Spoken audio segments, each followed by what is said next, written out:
Bästa åhörare och vetenskapens idkare och gynnare och välkomna till denna disputation där vi har respondenten Duong som ska lägga fram sin doktorsavhandling Gender Co-Construction and Co-Display in Entrepreneurial Pitching Context towards a pluralistic perspective on gender research in entrepreneurship.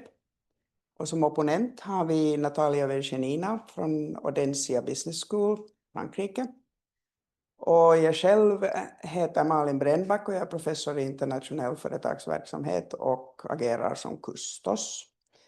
Vi har en betygskommitté som består av professor Anna-Greta Nyström, Maria Ivanova-Gonj och Pekka Stenholm från Finska handelshögskolan i Åbo.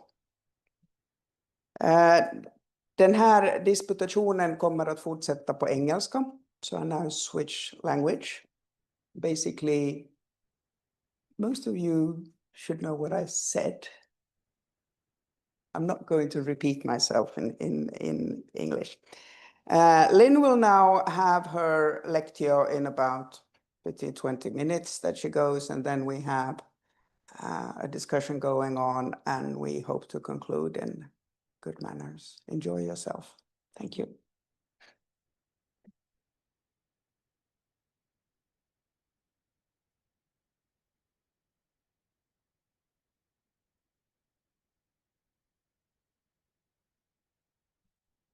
Honored Custos, honored opponent, ladies and gentlemen, welcome everyone. Entrepreneurship is an umbrella term referring to different types of business activities aiming to create and improve an individual or a venture's economic yen. Commonly, it is promoted as a professional choice for everyone to be their own boss and to make innovations that solve different problems. Despite being a concept that is promoted to embrace everyone, entrepreneurship has been characterized as a masculine area that perpetuate forms of hegemonic masculinity. A strong discourse in entrepreneurship studies is that men entrepreneurs are the norm, while women entrepreneurs are seen as the others. This perception describes not only the imbalanced number between men and women entrepreneurs, but also the ideal entrepreneurial figure shaped by existing social interactions and norms in entrepreneurship. This is the background of the thesis.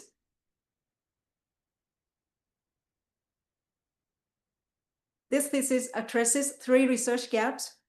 First, existing research on gender and entrepreneurship has largely concentrated on the experiences of women entrepreneurs. While this approach provides insights on women entrepreneurs, who often are considered a marginalized group in entrepreneurship, it neglects different entrepreneurial actors that contribute to the norms of entrepreneurship. Therefore, it is crucial to discover the voices of different entrepreneurial actors who also take part to engage or even disengage with entrepreneurial gendered perceptions, practices, and norms. Second, entrepreneurial pitching studies have mainly focused on the pitching front stage. I argue in this thesis that there is a fluid relationship between front stage and backstage of the pitch. Both the front stage and the backstage are important to study. Recognizing this fluid relationship between front stage and backstage activities can offer insights into the process of becoming an entrepreneur. Third, the relationship between individuals and informal institutions is important to unfold because it is a complex and dynamic relationship. However, institutional approach in entrepreneurship has mainly focused on formal institutions such as the state structure and the policies. This thesis tries to raise attention to the research stream that connects individuals and institutions, emphasizing on what we say and do on a daily basis in our professional work environment and the norms that we tend to take for granted. So following the research gaps, the main objective of the thesis is to explore the co-construction and co-display of gender in entrepreneurial pitching. The thesis focuses on nascent and investment pitches of early and very early stage ventures with commercial purposes. This thesis is informed and guided by three theoretical concepts: gender as a social structure, dramaturgy theory, and entrepreneurship as practice theory. From gender as a social structure theoretical perspective, a person's gender is socially constructed and embraces masculinity and femininity. Masculinity and femininity are understood as characteristics, behaviors, and perceptions that the society understands and accepts. Masculinity and femininity are not fixed to our bodies, but the bodies are the vessels, the agency that display masculinity and femininity. Gender as a social structure theory also argues that gender is always present in our daily lives and are displayed in three dimensions: individual, interactional, and institutional dimension. Then dramaturgy theory takes the performance as the central concept and is built around the viewpoint that social interactions are performative acts. The act itself, the performer's role, and the audience impressions are three important parts of the performance. A performance is made by continuous practices that spans out on the front region or the front stage and in the back region or the backstage. Specifically, in pitching context, front stage is the public space where entrepreneurs present their pitches. Then the backstage is where they prepare the pitch with the help of others. In this thesis, the backstage context is the pitch training. Pitch training has become more common in accelerator programs and incubator programs. This is the place where social knowledge about entrepreneurial pitching is shared between the coaches and the founders of early stage ventures, affecting how the founders prepare materials, structure the pitch, rehearse the pitch, and developing an understanding about what is pitching. In the thesis, the pitch and the act of pitching are understood as social practices, following the entrepreneurship as practice theoretical perspective. It means that pitching is formalized by routinized habitual rehearsal and existing understanding about what is a pitch and how to deliver the pitch to the audience, especially to the investors. In other words, entrepreneurial pitching is not merely just a performance, rather it is the process of creating, developing, refining, and delivering the pitch. The main research question of this thesis is, how is gender co-constructed and co-displayed in entrepreneurial pitching? To address the research questions, 3 empirical studies were conducted. Empirical study 1 applies hegemonic masculinity and hegemonic femininity theory to unfold how gender is performed in the pitching front stage. Then empirical studies 2 and 3 put the limelight on the backstage of entrepreneurial pitching. Empirical study 2 explores different views on gender as a component of an ideal entrepreneurial identity. Also, it is meant to discover how ideal entrepreneurial identity serves as a reference point for actors during the process of shaping, claiming, and evaluating the identity. Empirical study 3 has the objective to explore how different actors engage with the gendered norms that typically characterize entrepreneurs as conquerors, heroes, and winners. The methodology of this thesis is informed by post-structuralist feminist theory. It is an emerging contemporary theory that builds on the knowledge that gender is socially constructed. Also, the theory emphasizes on the importance of language and the use of narratives to construct knowledge. Also, it acknowledges what people say and do becomes the agency to depict inequalities, power, and ideologies. All empirical data was collected in Finland and to a little extent in Sweden. Empirical data of Article 1 is a collection of 99 online pitches. Each lasted 3 to 5 minutes. The data was analyzed using multimodal and thematic analysis. Empirical data of Article 2 was 18 in-depth interviews with nascent entrepreneurs, pitching coaches, and startup organizations representatives in Finland. The data was analyzed using narrative analysis. For empirical study 3, the data include 18 in-depth interviews, and 132 pages of observation notes.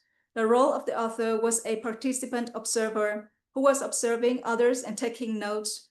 The interviewed and observation note data were analyzed following the constructivist crowded theory approach. Now towards the summary findings of the empirical studies.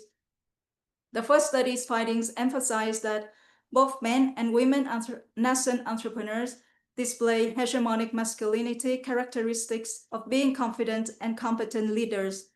Emphasized femininity and hegemonic femininity were exhibited interchangeably depending on the pitching style and the business ideas. Therefore, business ideas are not gender-free. Women entrepreneurs were more visible in stereotypical sectors in relation to household chores, children, and education. Empirical study 2 has the main finding points stressed on the ideal entrepreneurial identity. An ideal entrepreneur was described by respondents as someone who balances well the dualism of masculinity and femininity, with masculinity as the foundational base and femininity as helpful add-ons. Nascent entrepreneurs claim their entrepreneurial identity by adhering to the ideal figure. Men entrepreneurs were being perceived to obtain assertiveness as a gender characteristic that they inherently have. Then experienced entrepreneurial actors reinforce the ideal figure, yet they also show reflective opinions on gendered entrepreneurial identity. Finally, for Article 3, the main findings depict on the concept of confidence in pitching. Displaying confidence in pitching aligns with the norms of entrepreneurial masculinity. 4 dimensions of performing confidence were found. The importance of projecting confidence, enacting gendered norms in exhibiting confidence, the need to avoid overconfidence, and the navigation of how confidence is conveyed. Interestingly, men entrepreneurs face harsh and unfavorable opinions, especially when they display overconfidence, while women entrepreneurs are encouraged to be bolder and to be more confident. Taking into account the results of the 3 empirical studies, I argue that entrepreneurial pitching is a gendered context. The process of making and practicing the pitch is reinforcing the gender ring process. It means that by rehearsing, getting trained, practicing, and delivering the pitch, both men and women entrepreneurs are performing gender. Gendering entrepreneurial pitching are expressed in this thesis in 3 discussion points. First, everyone conforms to gendered confidence. In all 3 articles, both men and women entrepreneurs exhibited gendered practices in order to claim and recognize the ideal entrepreneurial identity. Second, it is still about fitting women into entrepreneurship. The thesis has illustrated that both on the front stage and in the backstage, nascent women entrepreneurs were expected to perform entrepreneurial hegemonic masculinity behaviors. The experienced actors said that they wanted to help women entrepreneurs to be stronger and to be more initiative as efforts to encourage women to adapt and fit in entrepreneurship. Third, the importance of pluralistic voices in gendered norms in entrepreneurship. This thesis has showed that there are diverse actors in entrepreneurship, such as accelerator and incubator employees, coaches, and mentors. These individuals take part in the gendering process, so the pluralistic approach informs voices of various entrepreneurial actors in addition to the entrepreneurs, emphasizing the need to include diverse groups when researching for gender issues in entrepreneurship.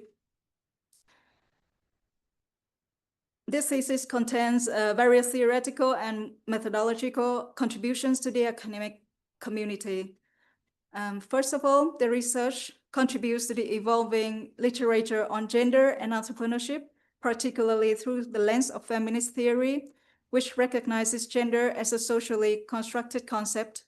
Second, the research makes a significant contribution to pitching literature, offering a comprehensive study exploring the relationship between gender and pitching.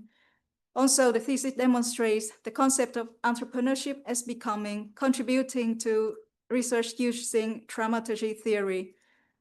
Third, the thesis contributes to a growing literature of entrepreneurial pitching as practice, highlighting how pitching is not only a tool for communication or persuasion, but is also a socially constructed practice that reflects deeper gendered meanings. About the methodological contributions, first, this thesis offers some insights into the use of video data for qualitative research. The thesis proves the possibility of conducting a multimodal analysis of entrepreneurial activities, specifically in this thesis pitching activity. Second, the thesis emphasizes the significance of the researcher's reflexivity in qualitative research process. Reflexivity exists and is present at every stage of this thesis, from designing the research to getting familiar to the field and the respondents, collecting data, making sense, and reporting the data. Besides, it also contains various societal contributions at multiple levels. At the micro level, the thesis raises an individual awareness of gendered practices in entrepreneurial pitching.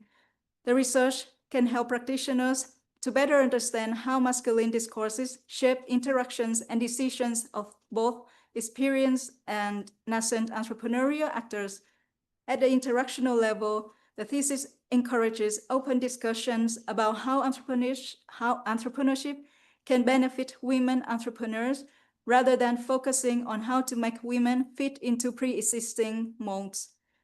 At the macro level, the thesis emphasizes that achieving gender diversity is not merely about increasing the number of women in the field. Instead, it requires acknowledging and addressing the reproduction of gendered practices and norms that are biased against certain people. To tackle this, there needs to be a collaborative effort to raise awareness about gender norms to facilitate policies that may favor entrepreneurship as a career choice.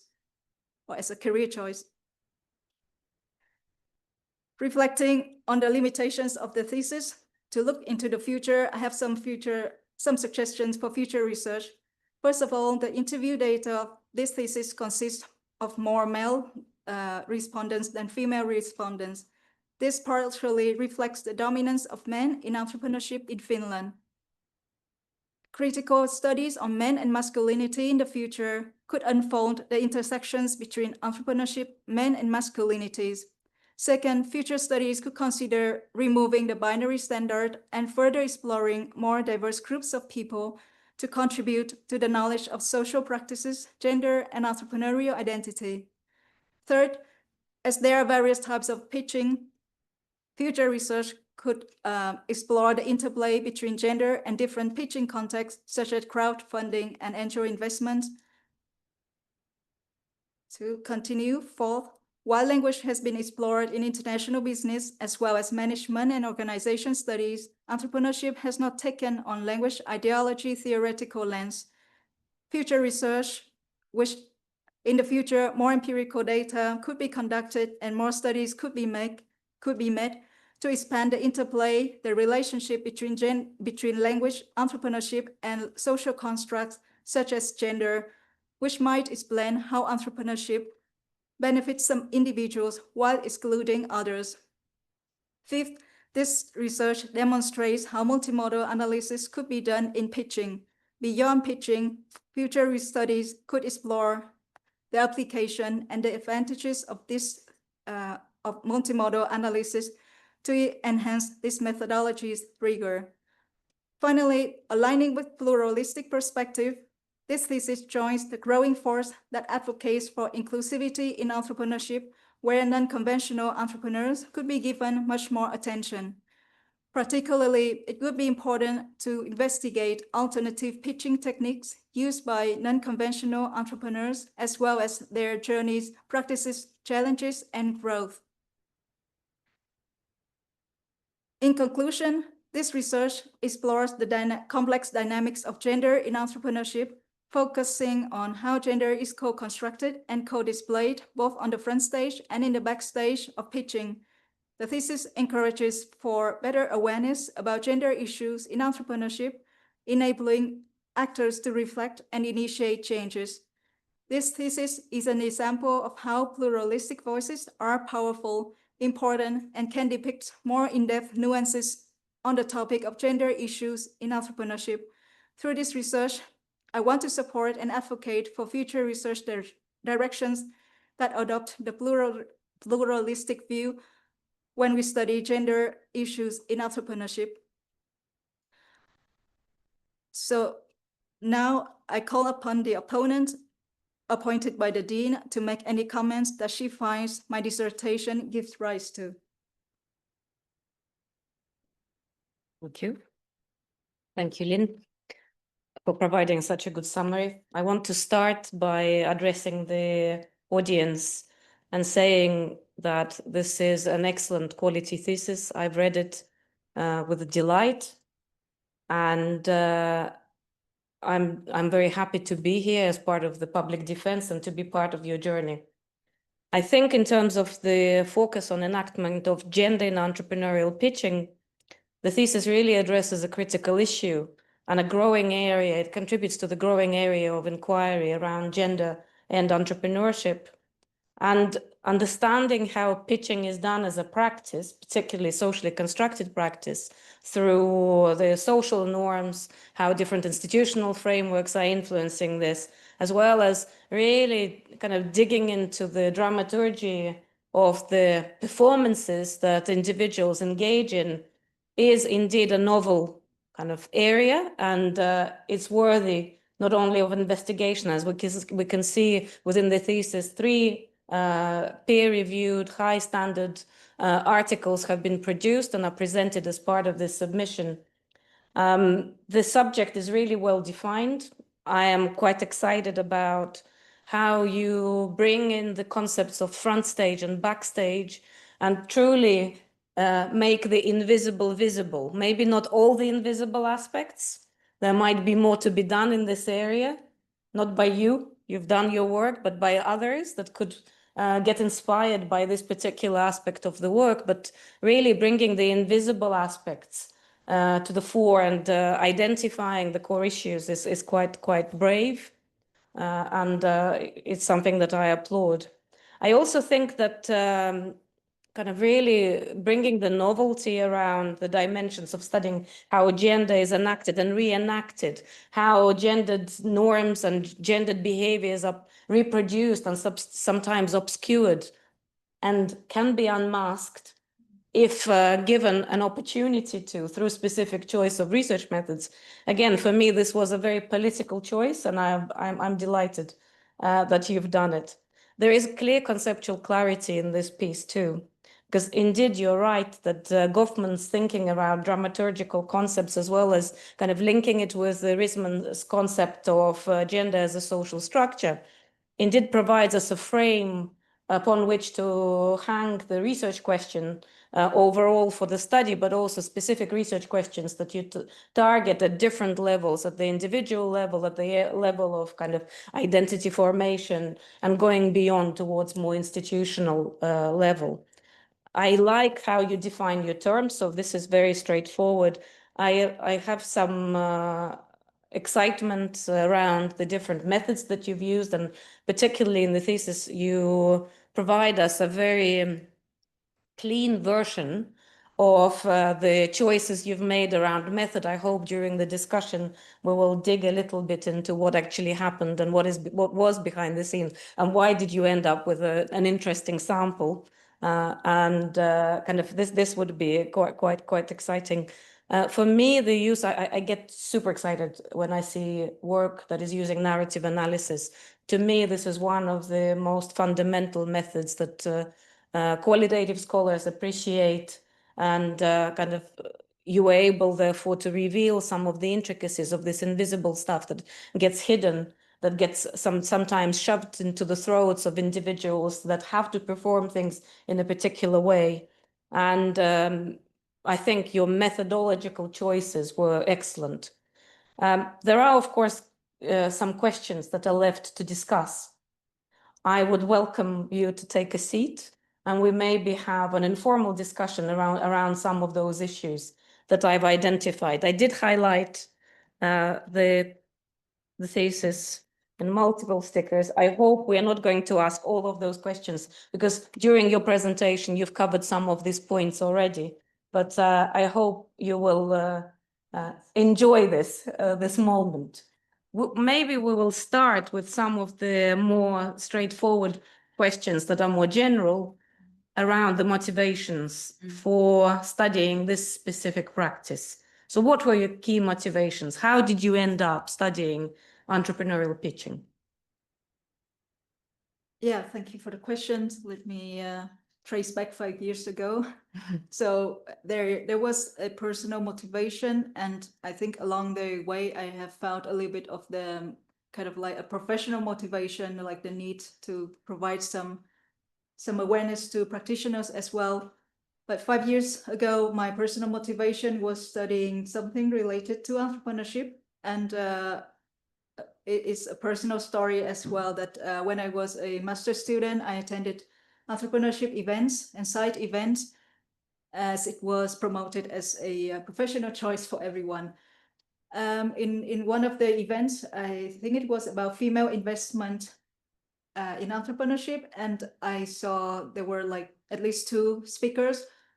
Long story short, the event gave a strong impression in me. As for example, one of the persons, she said she was pregnant and she was pitching, and instead of asking about her ventures, everyone was asking how is the baby doing. So she said it was kind of people at the same time. She doesn't want people to focus on just herself, but her baby, but the venture. In any case, the event somehow stick to my head, and I was then needed to do the research proposal. So that moment came up, and I was doing more background research on entrepreneurial pitching.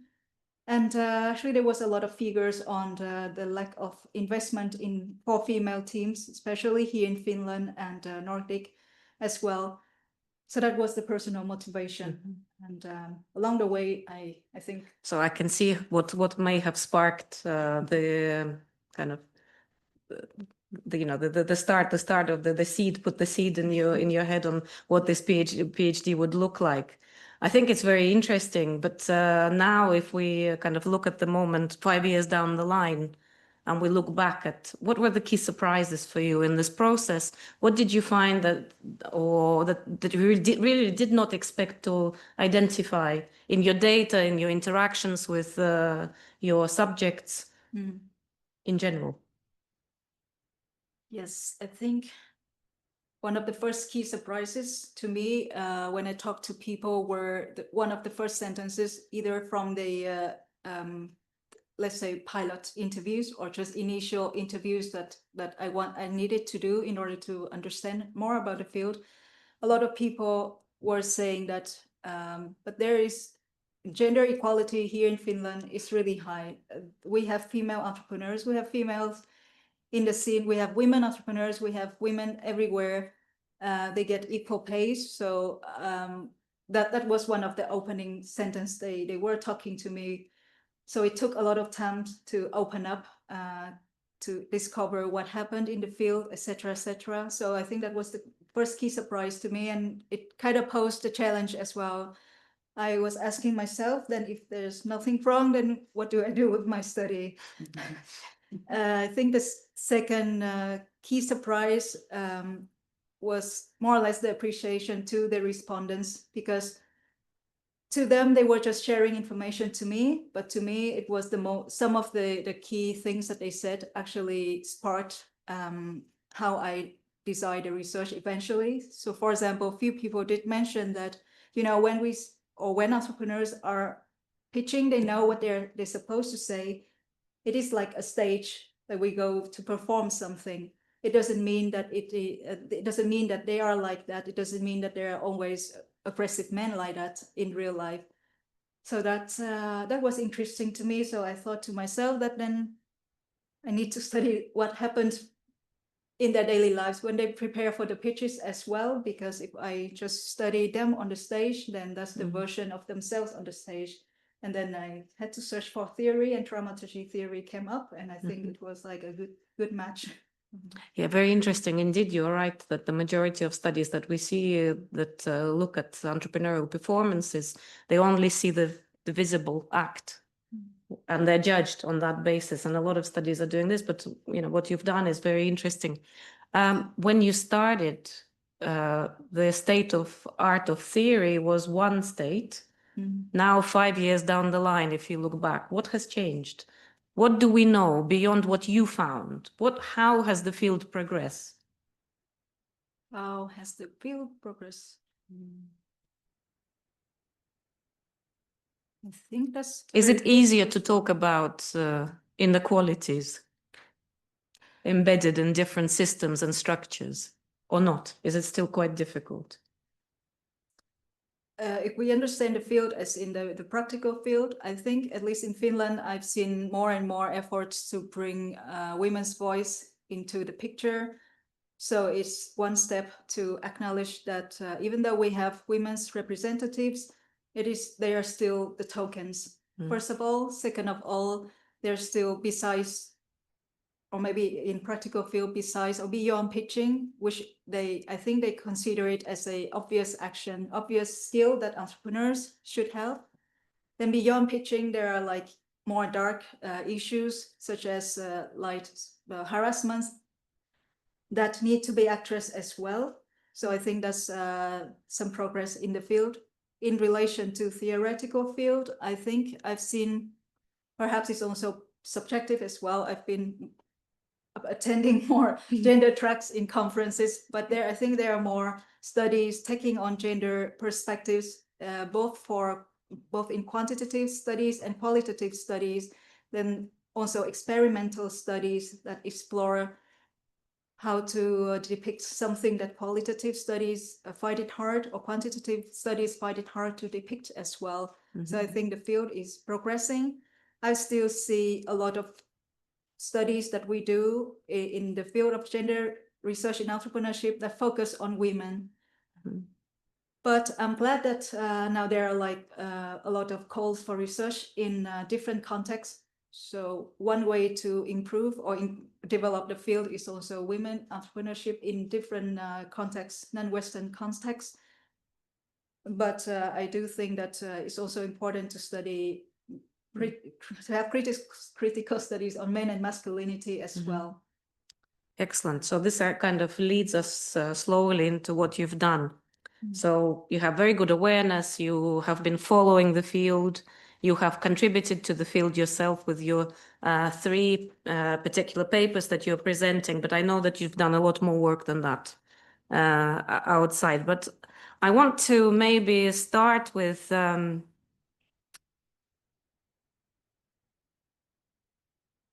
interesting question.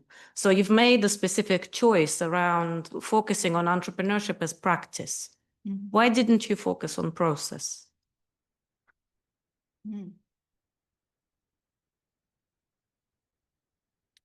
In my opinion, entrepreneurship as practice also already includes process, because from what I understand, it identifies practice as a routinized, habitual, repetitive actions. So without repeat the actions or the activity throughout the process, it cannot be considered as a practice. So I don't really have an answer to why I didn't focus on progress, but I think by focusing on entrepreneurship as practice it's already partially covered the process view. The reason why I raised this question, there's a particular reason. Actually, entrepreneurship as a practice, as well as strategy as practice, scholars, they constantly have to justify the focus on practice. Why not focus on process or particular aspects of phenomena? And if you look at entrepreneurship through pitching, and you're looking at pitching practice as part of the bigger system of interactions that exist, inequalities, the social constructed inequalities exist beyond this one little practice on its own. So in fact, you're looking at micro-process or micro-processes embedded in certain aspects of the practice. And I think this clarity is really important, because it's a conceptual clarity that also leads us to understand why certain methods are appropriate to study these micro-processes. And we have a new kind of development in the field around micro-foundations. And this is very useful, because it can give you, again, insights into why kind of pulling something out of the bag, you know, it could be a rabbit, or out of the hat, could be a rabbit, is important. Yeah. So with this in mind, why pitching is important? Why should we study pitching, entrepreneurial pitching? Thanks for the question. My immediate answer is that anyone in entrepreneurship talks about pitching, and everyone who wants to be an entrepreneur understands that they need to study, they need to learn, and they need to observe what is pitching and how they can do pitching. Mm-hmm. In my opinion, it is like us going to conference and present. So it is a necessary skill that they need in order to get their ventures somewhere else, even just one step ahead. So pitching to me is a very important thing to study. And the more I'm studying pitching, the more it's like it's a landscape by itself. So I focus on venture capital pitching and investment purposes. But there is also crowdfunding. There is also angel investment and other types of investment as well. In any of those platforms, the founders need to pitch to the investors or to the important audience that they find that can fund their ventures. So in my opinion, pitching is very important to study. Do you see pitching as a kind of universal practice? Is it something that's a homogeneous practice? 5 years ago, I would say yes, but now I understand that no, there are different types of pitching. There is also different types of pitching, as mentioned, that depending on the investment funnels, investment platforms, the pitching content and the pitching, the style of pitching is different, but it's also depending on the stage of the ventures as well. So pre-investment ventures pitch more about certain content, such as the motivations, personal stories, why they decide to do so, their problems. Then investment pitch focuses more on what have they done, the traction. And then we also have post-investment pitches as well. So I think there are different types of pitching, which means that the understanding about pitching shouldn't be just one definition, shouldn't be one universal definition.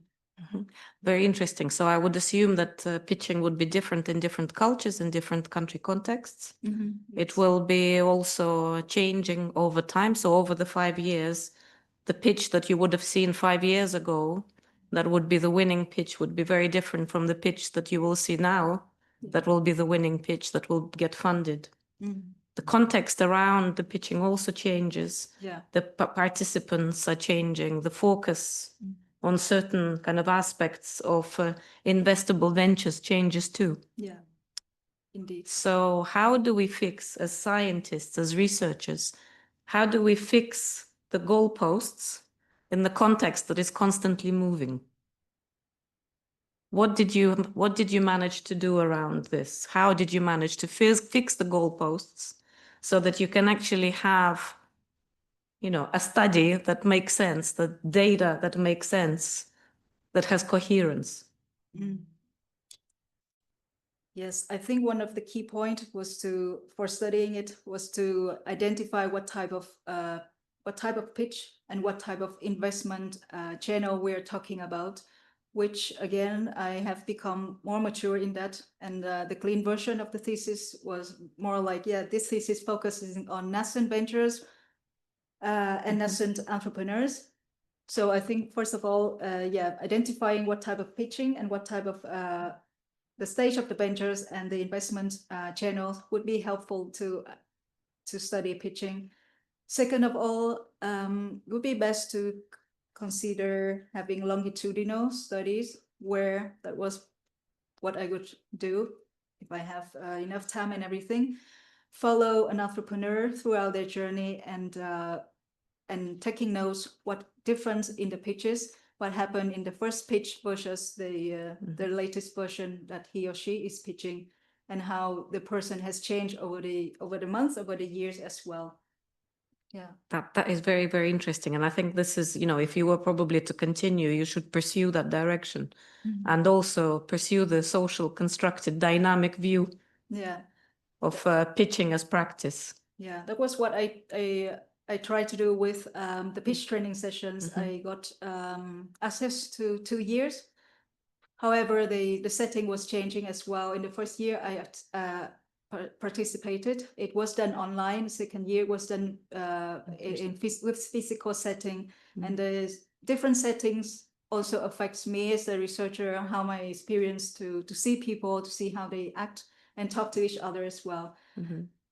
So perhaps I'm not really sure if it's a good idea, but I think it makes sense in the paper to only focus on one route of observation in 1 year. But that would be a dream to focus to have a longitudinal approach.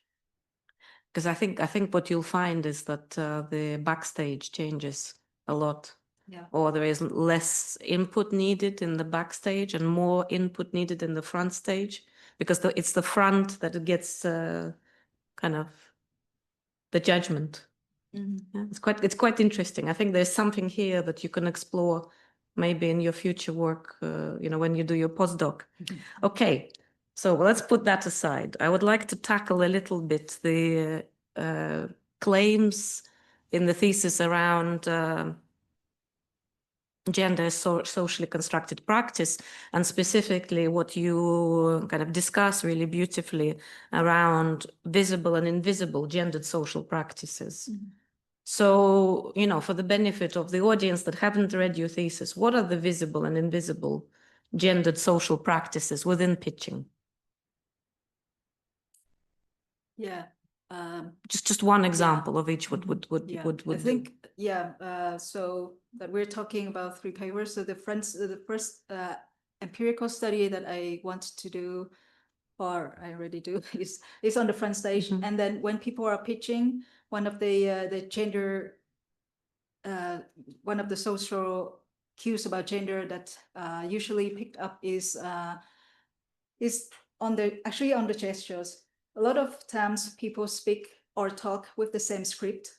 So you see a lot of, I actually had a little bit of difficulties to analyze the content of the pitch for the article 1, because in the first round, I thought to myself that, but everyone speaks the same language. So what is it there to depict?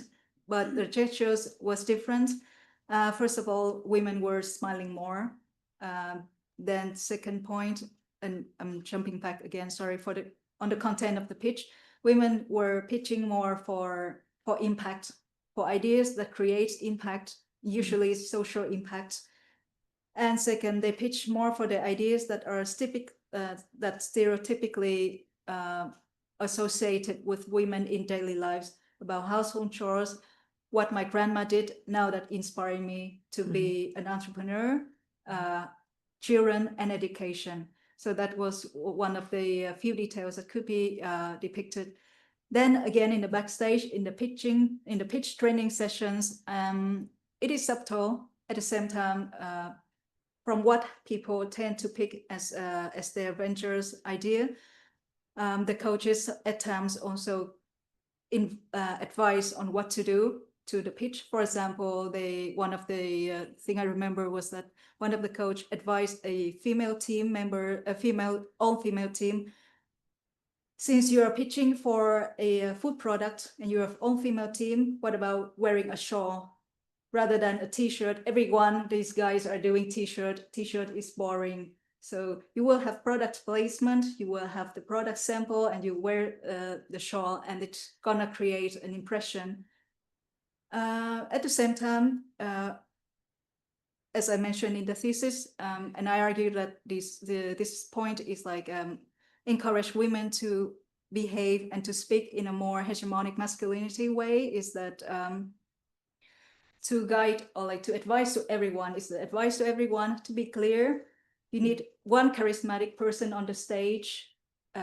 Pick one of the confident, charismatic person on the stage, be clear about everything, jump to the stage, and etc., etc. So the binary on the advice is really clear. At the same time, as I mentioned, your thesis, masculinity is the foundation, and then on top of, and then as icing on the cake. Femininity may be interesting and also is important to depict feelings from people. But it's a complex process, so it's not just something that we see as one particular signal or one particular cue. Yes. So we as actors, we accumulate different cues from different individuals and we make sense of it. So we'd make a decision at the end of the day, what to say, how to perform it. We choose to smile, not because we were told to smile. Yeah. We choose to talk and we select products and services that place us into predominantly feminine sectors, not because somebody told us this is the best you can do. Yeah. It's because in general, we know this, we understand it, we can confidently talk around this. And when I talked to both the coaches and the entrepreneurs, they were fully aware of that. A lot of people said, yeah, I listened to the coaches and the advice, and we picked with the team. Some people said, we picked with the teams, what should we change, what should we not change? However, there are a few, and perhaps it's also the limitation of the study that it cannot follow them throughout the whole process or from year to year to see the strong impact of the more experienced actors. At the same time, as they consider certain comments from the experienced actors, I do think that the role of experienced actors in enacting and reenacting gendered norms is present there. I also want to pick up on one particular thing. I love the statement around fluidity between the front and backstage. So this pull and tug movement, again, kind of shows us the dynamics. How did it manifest, particularly? When did you identify, when did you see it in the data? I think it manifests already at the research design stage, which again, I think I should be appreciated for a couple of respondents who actually pinpoint that, yeah, when they are when they are pitching, they feel. I think one of the organizers did say that when they're on the stage, it means they're performing. So it's different. And then from that moment, I was thinking that for other studies or for my empirical studies, I need to find a way to explore this front and back. To be honest, I was thinking that it would be more clear, but in reality, it was a lot harder to actually see the visibility of the fluid relationship. However, having observation data, I think, and being there, observed them pitching in the pitch training sessions and being there at the demo day, seeing them for 2 years, 2 batches of entrepreneurs, actually, I think it helped a lot to understand the fluid relation of the front stage and the backstage. Is there another stage beyond the front and back? Probably, yeah, there is. I think it goes again with the different types of pitching and different types of pitching stage. Perhaps for a lot of those people, perhaps the demo day was just the backstage for them. They were aiming for bigger stage, were aiming for pitching to real investors, probably not even in Finland.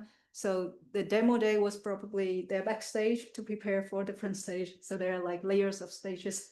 Yeah, and I think that's super, super interesting.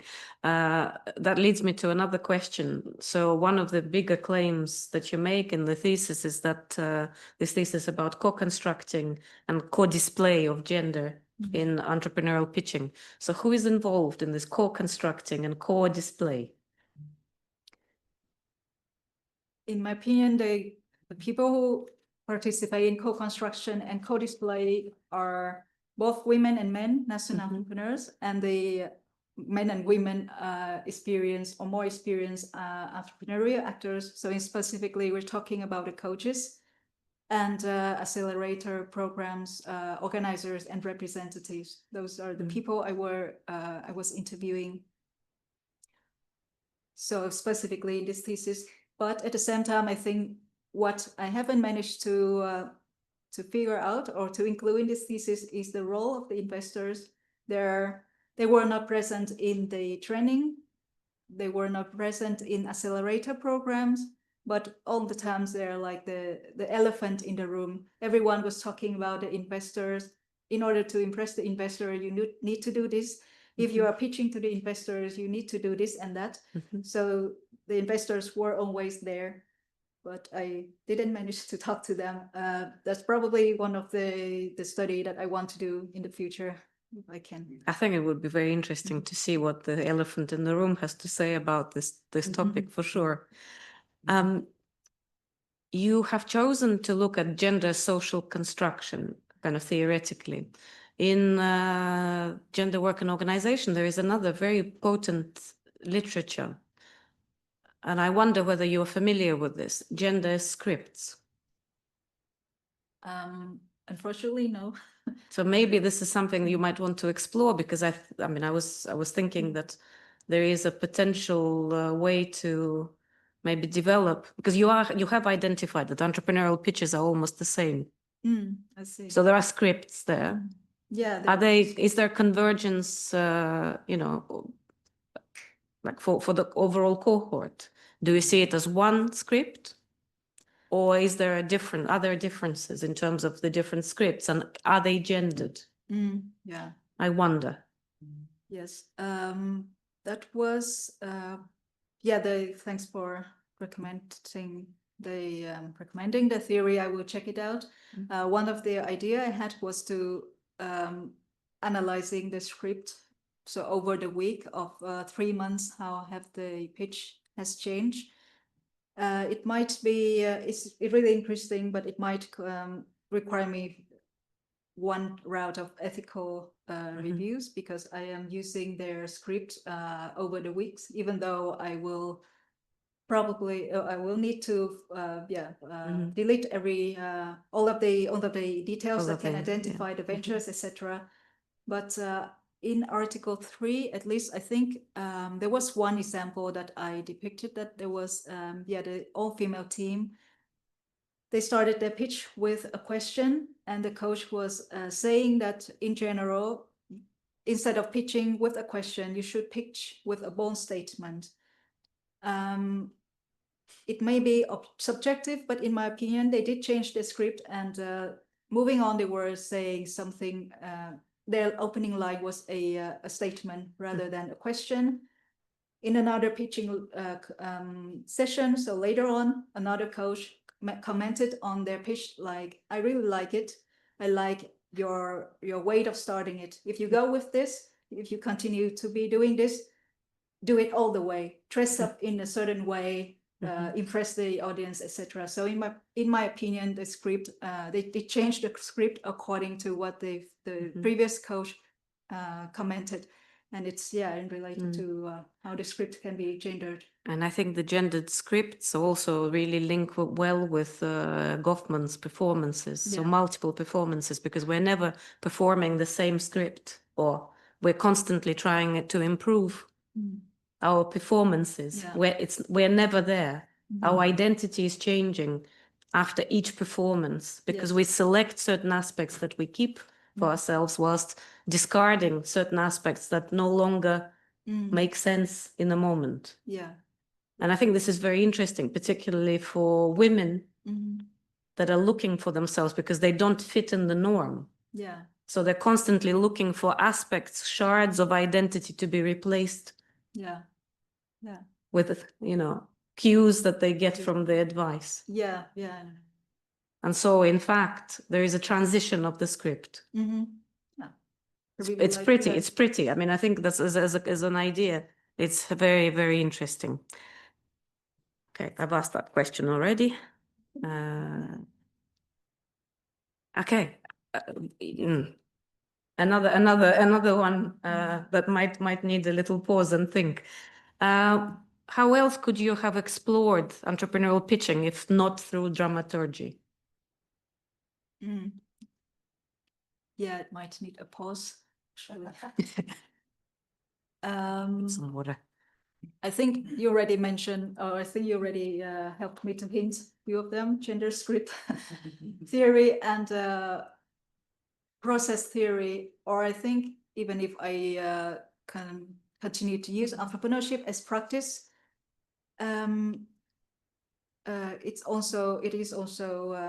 it could be also at the center instead of like helping dramaturgy theory at the moment. So it could focusing on little practice within a practice. So the bundles of the practice, the package of the practice. So focusing even more into detail, what do people do in one pitch session, and continuing to the next pitching sessions. And so it's more like a micro, taking a more micro lens into the pitch, the actions and the gestures of people as well. So I at the moment I also think of them. But I think this is, I've only seen, so I've been in the field for a while, more than 20 years, and there was only one piece of work that I've seen that looked at dramaturgy in family business, and that was by Angela Carrodus, who was at Leeds University and then Manchester Metropolitan. Very interesting. I haven't seen much published, so maybe we continue with this and kind of try to develop it a little bit more, but very exciting. I think it was a very good choice. I Yeah. don't know who advised you to do it, but that was a very good choice. Thank you. Okay. I have a question about the diagram because I'm picky. Okay. So on page 13 in the thesis, you have this wonderful round diagram, which has the individual identity at the core, interactions in the middle, and institutional norms on the outside. And then there is a dotted line with an arrow in one direction, which talks about gendering process. Of course, I looked at the line and the arrow, and therefore I have a question. So you're presenting these elements as separate elements, but they are interconnected. They're moving, they're interlacing. They're not separate entities. You're also kind of looking at this unidirectional line moving from individual identity towards institutional norms, whereas in my head, it should be the other way around. Yes. Is this an omission, a mistake, a misprint, or is it the way you visualized the process? Maybe we can have a little reflection on this. Yes. Yeah, indeed, I think you're correct. I think we're on the trend of no work is perfect now.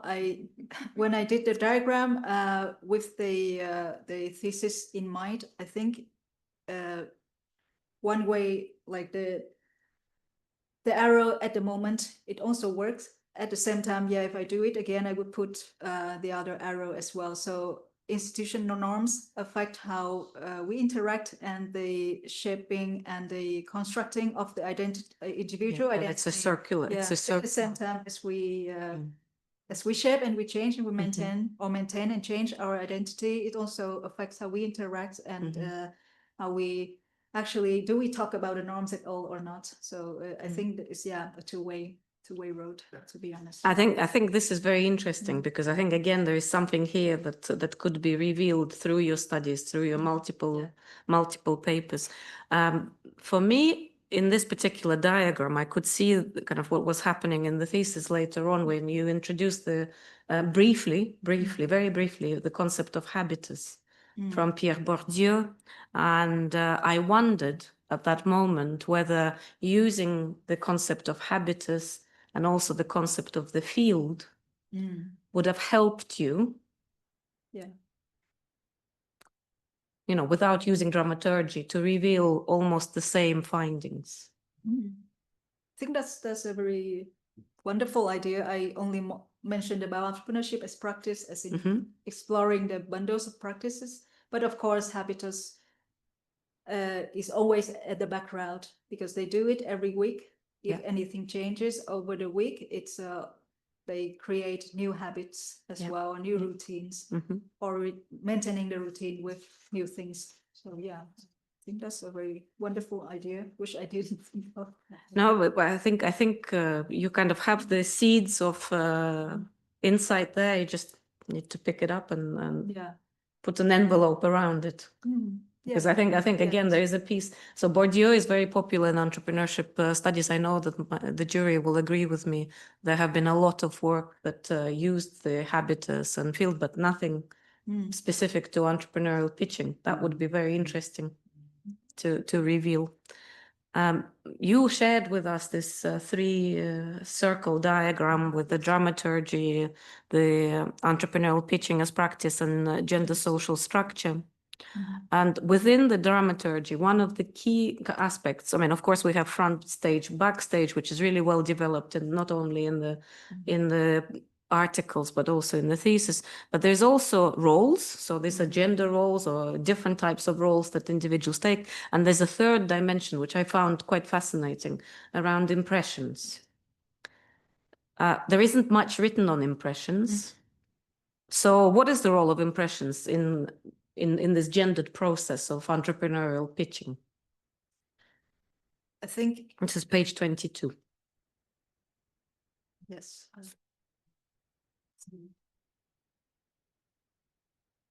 Yeah.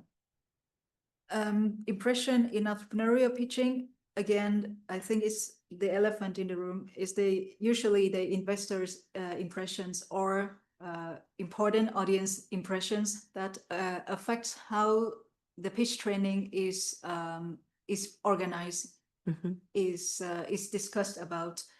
So impression is very important. I haven't managed to, as you mentioned, or as you already pointed out, haven't managed to explore the role of impressions in this thesis, again, because the person who or the person or the group of people who actually represent the impressions are missing from the study.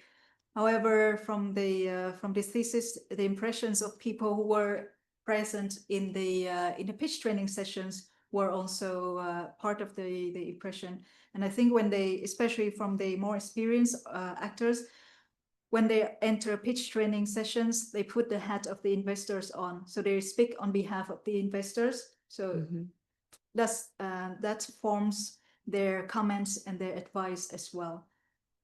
But I wonder, kind of impressions are not really sitting with investors only. They're also sitting with you as an entrepreneur who is about to make an impression. And every script that you write and every new pitching practice you engage in, every advice that you kind of bring in and accept into the new script is about impression management. We have a huge literature on impression management.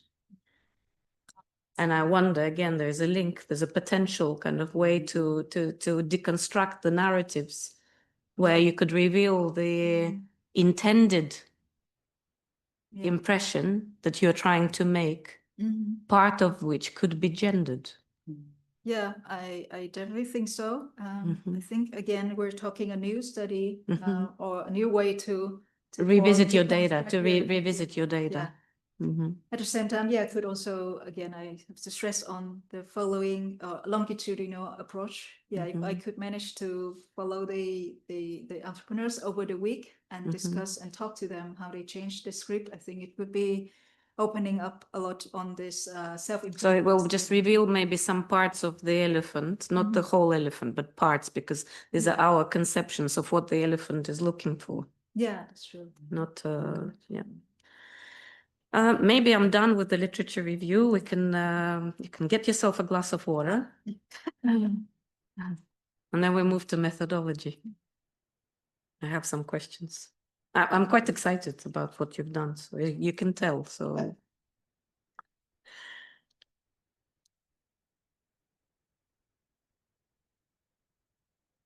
a lot of studies. I know that you've been inspired by many authors in this field. You referred to Angela Martinez-D quite a bit in your thesis. Yeah. She's a critical realist scholar. So as a critical realist, she has a different conception. So she's not a social constructionist. In fact, she's following Bhaskar's model of multiple realities that exist. And it connects very well with the elephant in the room analogy. Because we may experience this process in one way, others are experiencing exactly the same process differently. Whilst we are speaking, we're performing, they're listening, but there might be a completely different thing going on that is managing, the puppet master is not visible. Yeah, true. So if you would have adopted a critical realist perspective, what would your study look like? How would you slice your data? What would you have written? Do you think your findings would have been different? I must say I haven't thought of that question.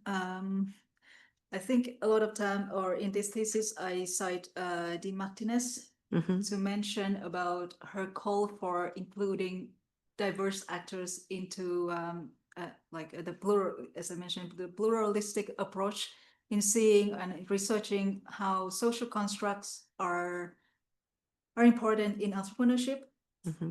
My methodological philosophy from the beginning has already been social construction and social constructionist perspective. So yeah, I'm from the critical realist perspective. How would I do it differently? But I think you sort of you understand what plurality comes from, plurality of actors. Yeah. For example, and thinking and understanding. So having a study with investors would have been probably one outcome, because you wouldn't have done it otherwise. You would have had to triangulate the overall kind of reality and truth that you're trying to find in the matter around the gendered, socially constructed phenomena. So at least one study would have been on investors. If you know it, I know that you probably tried. Yes, I did. I think I did try. And another idea was, if not investors, then on the gender script or on the script, and how gender is being kind of like exposed or presented there. In the script. So that's that I must say, I have been trying, and I think I will try again. But there's a journal that kind of publishes the critical realist studies, and I think it might be of interest. Because it will give you also justification for why it's important to have plurality. So it's not just a call in general that we must include more stakeholders and we might include more views, but actually there is a clear methodological justification for why without the voices of others we cannot proceed to truly understand the phenomena that we are studying. You talk a lot about reflexivity. We also saw it on the slide. It was presented earlier. I want to dig a little bit there. Why is reflexivity important for scholarship in general? So you are about to enter the world of academia as a person with a doctorate. Why reflexivity is important? Yes, I think it's very important because, first of all,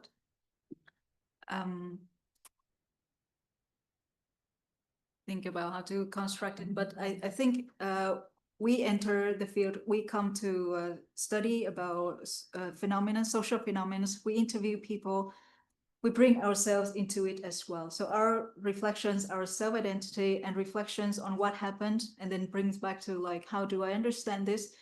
This constant process always happen, even if it's not very visible on daily basis. So I think understanding and accepting reflexivity is really important, because it affects how we even choose the topic, design the research, how we talk to people, or pose the questions, as well as I have experience specifically in the data analysis process for this thesis. Is like how I can look at data differently from different routes.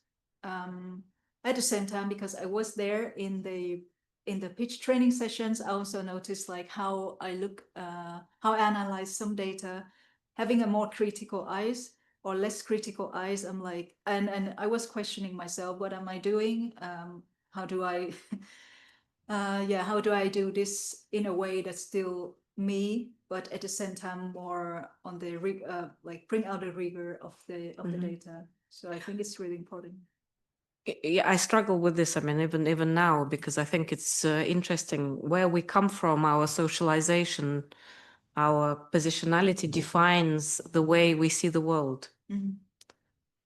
So, I wasn't born in Finland, but if I did a study of the Finnish entrepreneurial ecosystem, I would have had a very particular view on what was happening, and my interpretations would have been marked by cultural interference of the biases that I bring into the process. So they're not just cultural biases, they're also gendered biases most of your respondents, you said that, quite a big proportion of your respondents were male. They use different semantics, different cues. They use different gestures. Our interpretation of what triggers us in a particular moment is really masked by or tempered by who we are, without exposing positionality and how it might interfere in all processes of research. I mean, not necessarily, but specifically when we do face-to-face interactions, and also what we do with data, what particular signals, cues we see as important. Yeah. And I think this is probably has been a struggling, a moment of struggle, particularly when it comes to publication. Did it come up? I hope it did. I think, yes, it did, especially with empirical study 3, where observation data came together with interview data. I got questions on how did I analyze the observation data in addition to interview data? How did I analyze those two data set and integrate them? Did I analyze them separately? And then onto the presentation of the paper, sometimes it is hard to follow which is observation, which is interviews. To be honest, at the beginning, I was analyzing the data and presenting the one manuscript with narrative analysis approach, specifically performative analysis approach, taking from Rissman, which acknowledges the role of the researcher who was in the field, was me. However, I think it was hard, probably also because of my lack of methodological competence to explain and make it clear to the paper that it was hard for the reviewers to follow. And eventually, I did mention in the reflexivity parts that I applied constructivist graduate theory as the methodological approach, as analysis methodology to build a structure. So that it's around the concept of confidence in pitching, which on the one hand, it's I think I'm kind of proud with the results. On the other hand, the original intention was to tell stories, to present stories of how they prepare the pitch with the help of others and how gender is always present there. Instead of stories, I was telling a structured picture or a structured story. Very interesting. It leads me to my next question, just directly. Complexities in stories are very important. Yes. There is no one voice. You had many participants. Each of them had a voice and a story to tell. Why did you choose one overarching explanation for all of these complex stories? I think there are two main reasons I can think of right now. First of all, it's well, back to reflexivity, it also helps me to understand the structure and the overall data of overall overview of the data that I collected and analyzed as well. I question myself as well, what kind of stories, and then I was telling stories of the entrepreneurs, of the coaches, of the organizers. Then I also saw in the text that there are elements that overlap with each other because they were talking to each other when they were doing the pitch training or even when they rehearsed the pitch. So I had the struggle to see that there are overlaps, there are differences, how to make the overlaps not overlapping and pinpointed the differences as well. So I think eventually the constructivist crowded theory is one way, at least that I found. There could be other ways as well, which could be other methods to use. My way of doing was to find the method to depict on what are the overlapping and also the differences of the people's story. So there are multiple stories being made a little bit invisible in the data structure from that article. I think it's interesting because in the with the aim that we push upon you to theorize, to extract yourself, to generalize, to rise above it, you lose the essence of the diversity of different experiences and different voices. And I'm sure that there were 99 stories at least to be told, and each of them very specific and very different. Maybe there would have been some kind of things that were similar, but they're distinct. Yeah, and at the same time, there's also the story about me being there, listening and observing them and taking notes on what they're doing as well. When you did the presentation, I made a note which I found. I'm going to mention it at this point because you've just brought up grounded theory. So Glaser, absolutely incredible brain, came up with grounded theory together. I mean, they published a lot of books and articles. There's one particular thing I can never forget when I was in his workshop, and he said that one cannot engage in truly grounded theory development process if one has preconceived ideas.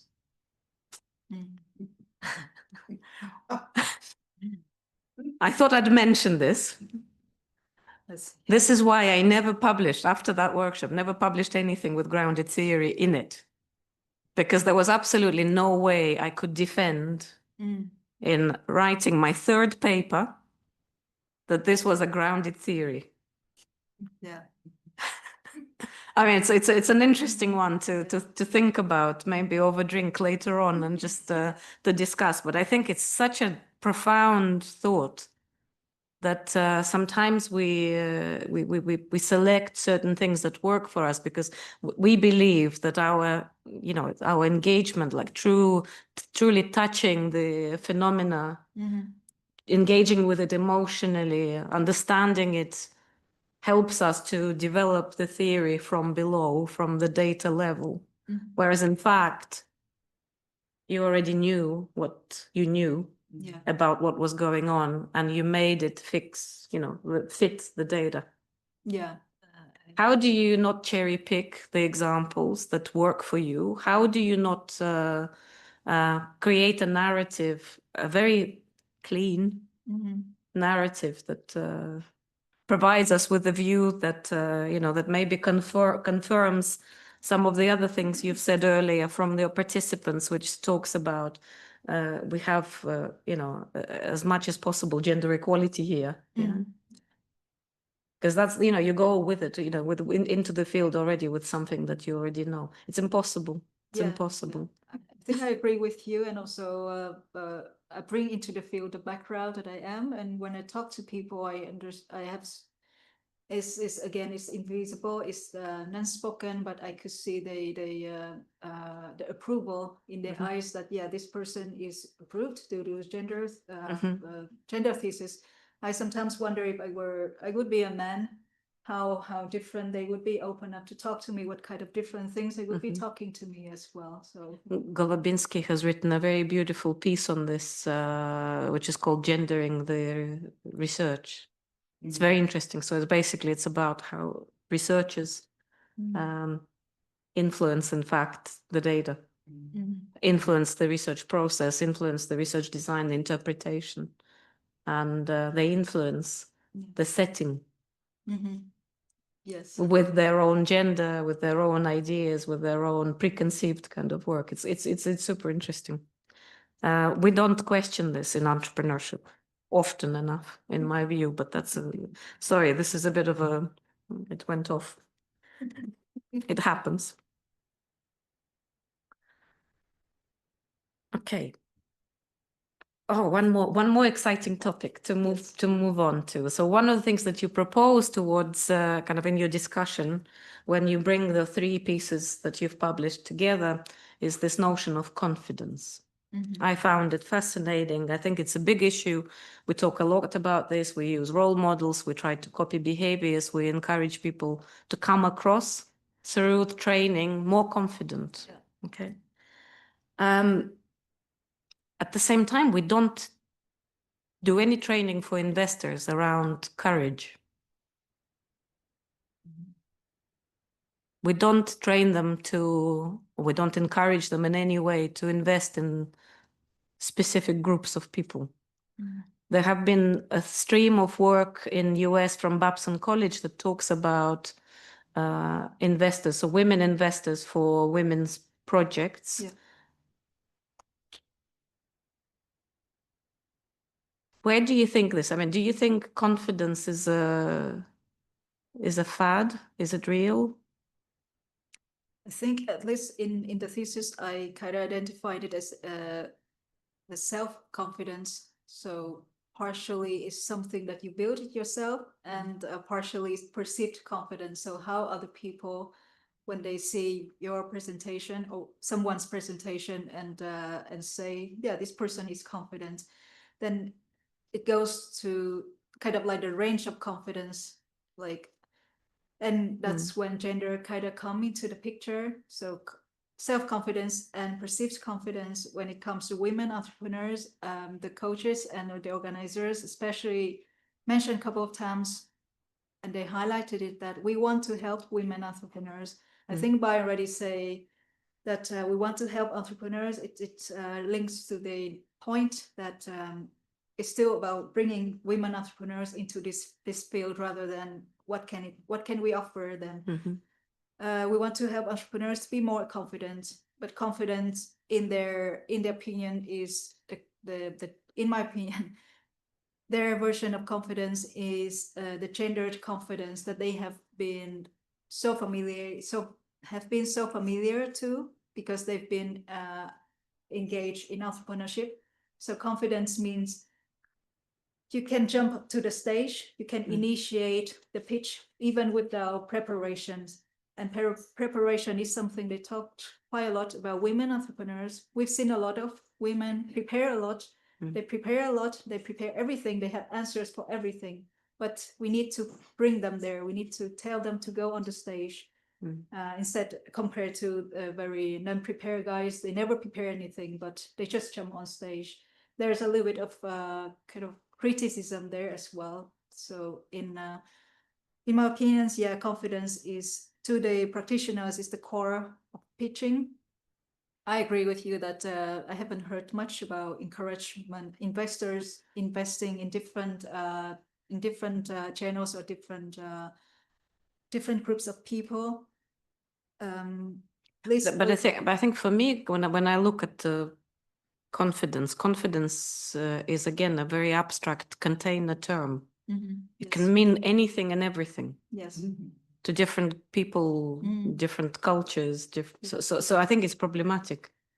I also feel that it's a very hegemonic term, because we assume there is one standard that is appropriate, that has to be performed, and we already know where this standard comes from, or how it has to be performed by all types of entrepreneurs. And you are right that actually both men and women and other genders experience the expectation of confidence differently. Yeah, I think I agree with you that this is an abstract concept. I think it only works in one paper or perhaps in one thesis to identify what does it mean as confidence in pitching.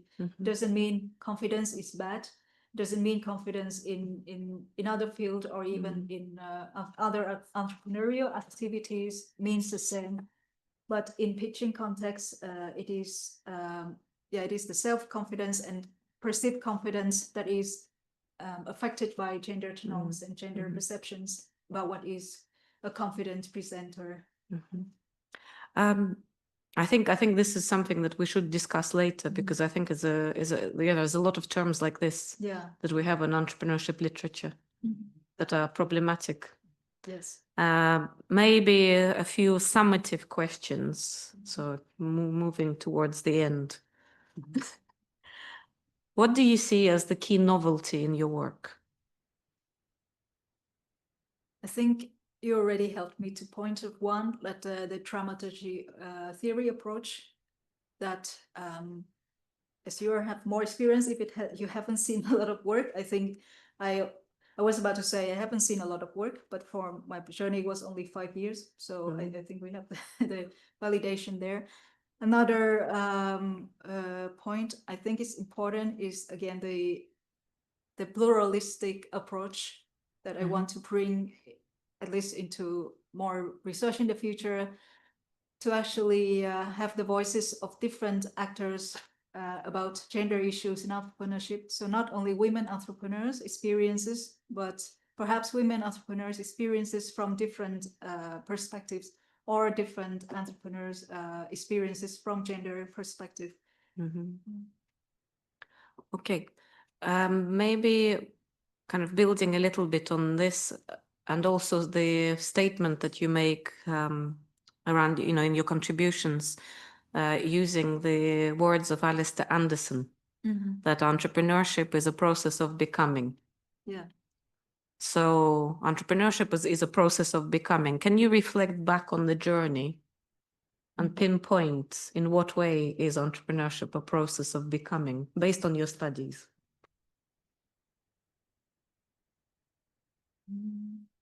Entrepreneurship as becoming, I think I saw that emerge from, again, from pitching, how the pitch has changed over the week, how the people have become more familiar to talking to more experienced actors over the week, how the people became more familiar with the space over the week and over the months of training as well. I think it also a process of becoming, in the sense that when I saw people, Alistair Anderson also mentioned about by entrepreneurship as becoming, he did talk about the prospective future discussion. So that I also observed from the data set, and also from what people pitch as well, that there's always the expansion, the nice future that we're going to have for the venture. We're going to expand, we're going to grow, we're going to have more investment.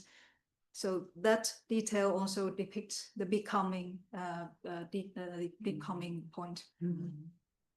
Very interesting. I think again another point of discussion, because future orientation. There's little work on this. However, there are some very nice articles on hinge commitments from Dimo Dimov. Okay. So you might want to look at, because hinge commitments, we present them as part of the pitch. Yeah? We project into the future. We tell us what the future is going to look like, because we make a promise. Yeah. Yeah. And so it's like it's not a leash. It's it's something to hold on to, to pull you towards the better future.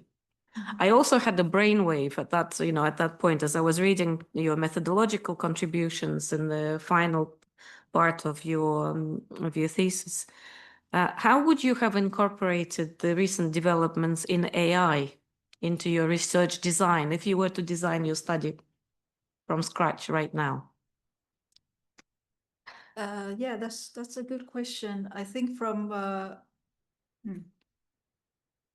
for pitching, we've been talking a lot about script and performance. So script writing, I think, is in a way my obvious answer is that I could use AI to create the pitch for me. And then there's also AI tools to visualize the characters. So that's also like we're talking about using AI to create a pitching script and using AI to create sort of like avatars to present the pitch.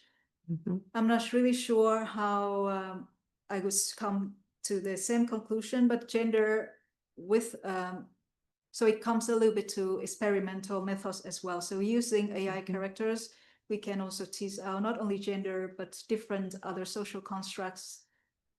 We actually have one ongoing study where the script was made by us. So the script wasn't made by AI, but the performance was made by two AI characters,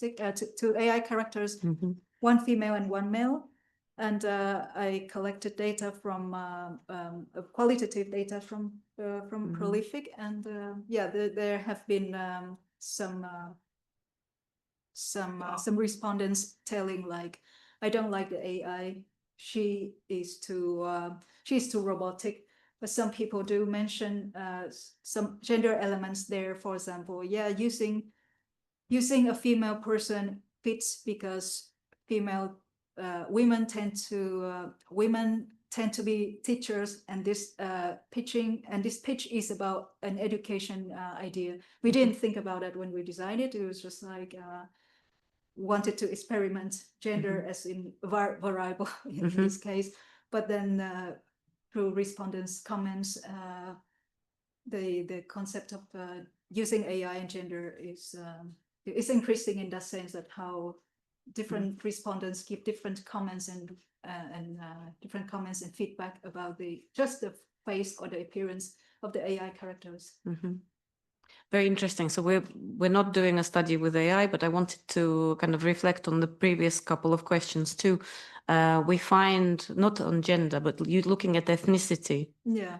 So when you have the investors, venture capitalists of ethnic origin similar to that of founders, they have much higher likelihood of receiving investment. Yeah. And so homophily works. Yeah.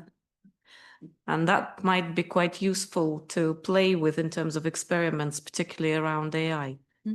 Yeah. Because kind of testing different variations of not only gender, but ethnicity and other types of kind of marginalizing or otherwise kind of factors, and seeing what works and what doesn't, and kind of testing it through with different audiences. Yeah.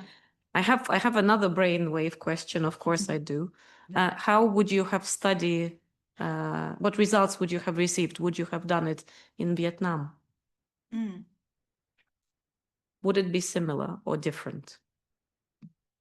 I think, in my opinion, there will be elements that are similar and there will be elements that are different.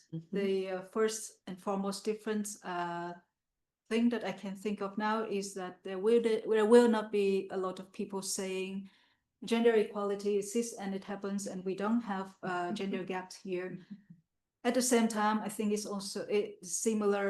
is a similar challenge to open up people so that they can discuss about gender in pitching or gender in entrepreneurship, because while patriarchy is still common there, women have entered entrepreneurship as a professional choice.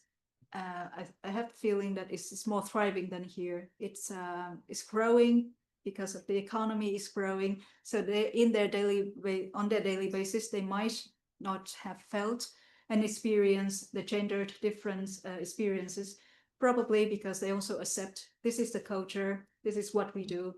We do not argue with that. So I can see the similarity in the challenge to open up people and discuss about gender on pitching and also on entrepreneurial activities as professional activities. It's going to be a lot, I would say personally, easier, or it's just easier. I can't find another word. Easier to open them up, talking about gender differences besides professional work.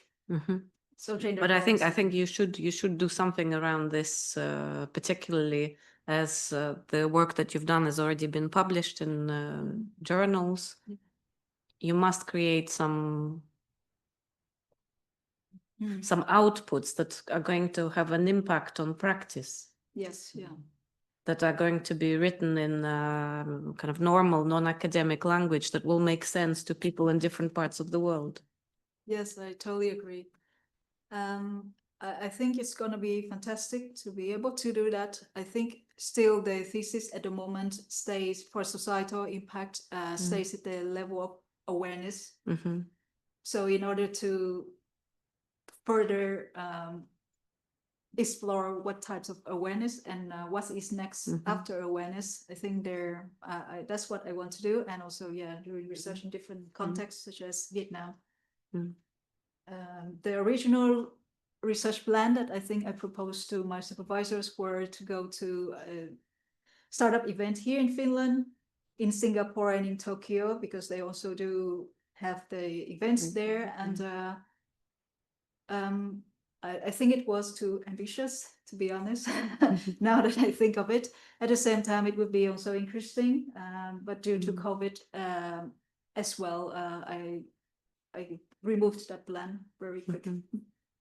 But I wonder, you know, now that you are almost done, Mhm. you write something super interesting in your thesis. So I have to ask you a question. Why do you think women do not enter entrepreneurship in Finland? What's your view on this very political subject? Mhm. In my humble opinion, we, from the theory perspective or academic perspective, I think we lack studies on political and policies about Finnish context. There are similar studies in Denmark, especially, and one in Sweden that I know of, which, if I have to argue, could have the similarity to Finland. So the argument is that while gender gap is really not existing anymore, instead of depending on the breadwinners, women or everyone in general depends a lot on the social welfare system. And by having normal employment contracts, you have a lot more social and employment benefits. So entrepreneurship, entrepreneurship itself is already a risky endeavors. At the same time, you don't have any social benefits and social protection for yourself. That's why a lot of people still do not enter entrepreneurship. And when we talk about women with employment have even better protection when they want to, or when they want to do other roles in society, such as being mothers. I think that argues for why women do not enter or do not tend to enter entrepreneurship here in Finland. At the same time, some people I talked to for my thesis, they were also mentioned about them thinking of entrepreneurship being so closely related to technology field. And from basic education, technology was talking or was advised more to men and more to boys. They were not interested in technology. They were not interested in STEM field. So when it's like when they grow up, entrepreneurship was not considered a choice. At some point, they realized that entrepreneurship is not only about technology, then that fascinates them. So I think there are different, we're talking about different the motives. One is policies, social protections, or like social welfare protections. Another reason could be from like an education system. But it's very interesting. I think what you're saying is definitely true, but it's also generalizable beyond Finland, and it works in some economies, but in other economies, people do not have choices.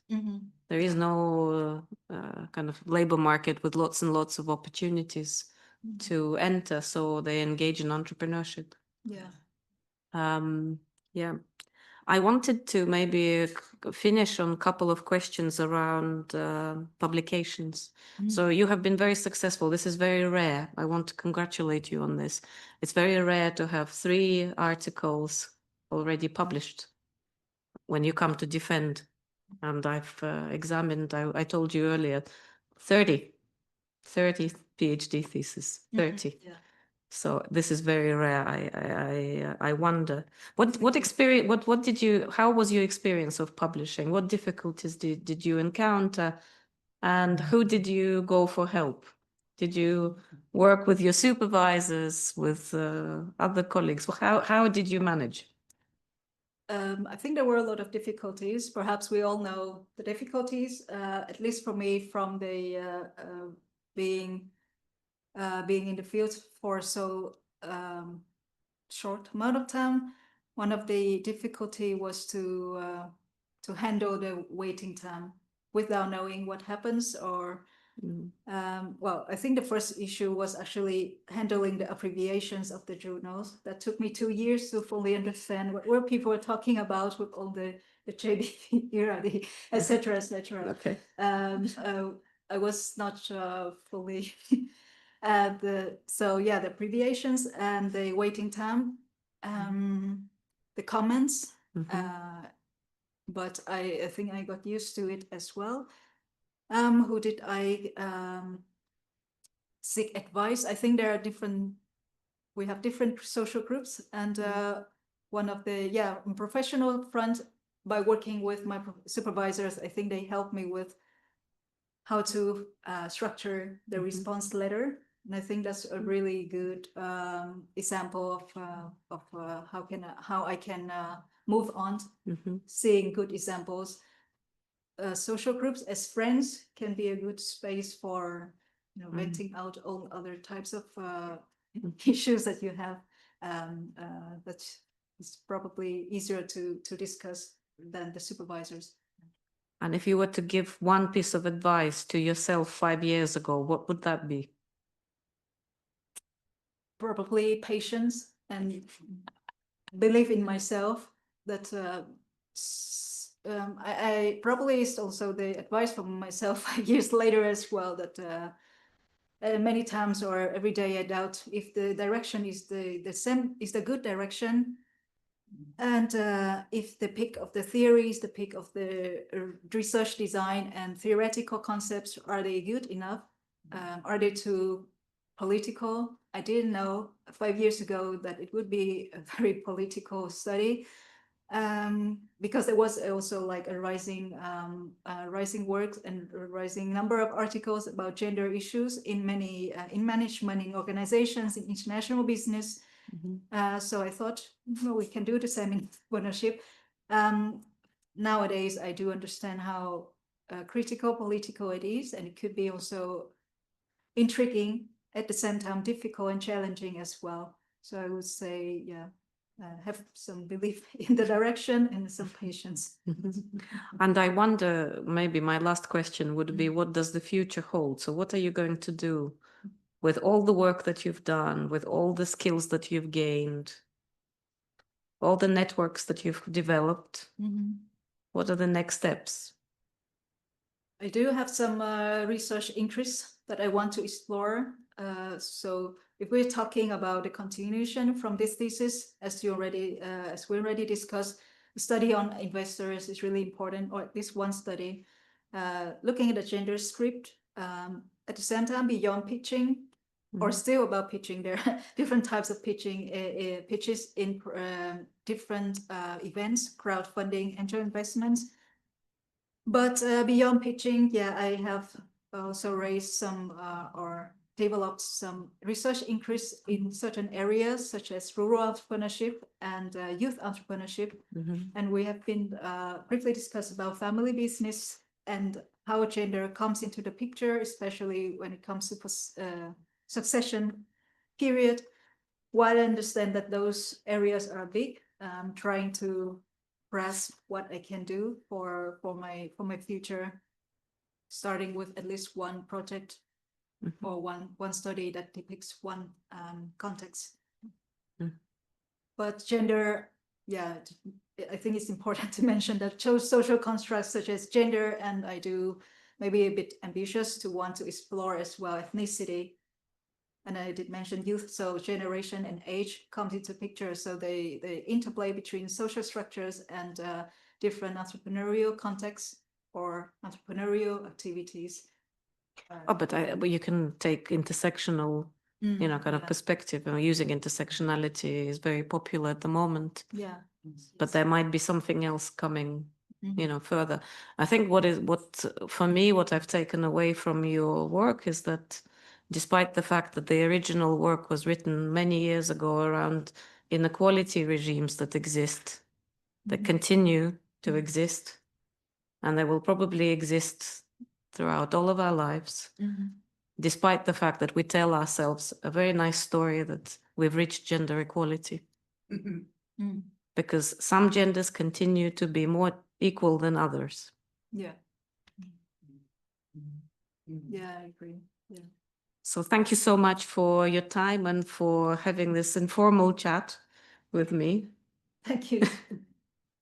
Yeah, okay. So I'd like to do a summary at this point. I hope you guys enjoyed it. This is less formal, now more formal.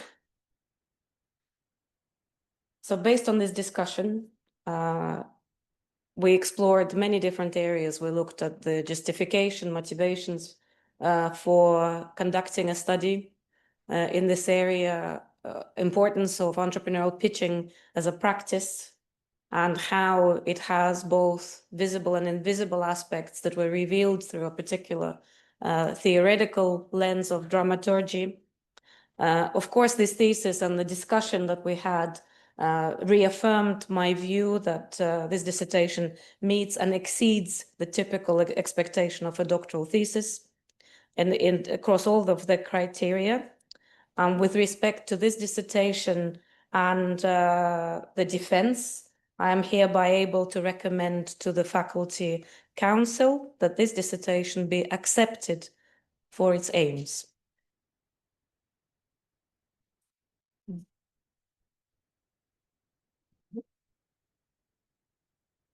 Dear opponent, I thank you for your questions, insightful comments, and a lively discussion. Now I call upon those present who, for their part, would like to comment on my dissertation to ask the custos for permission to speak. The public defense of the dissertation is hereby concluded. Thank you. Thank you.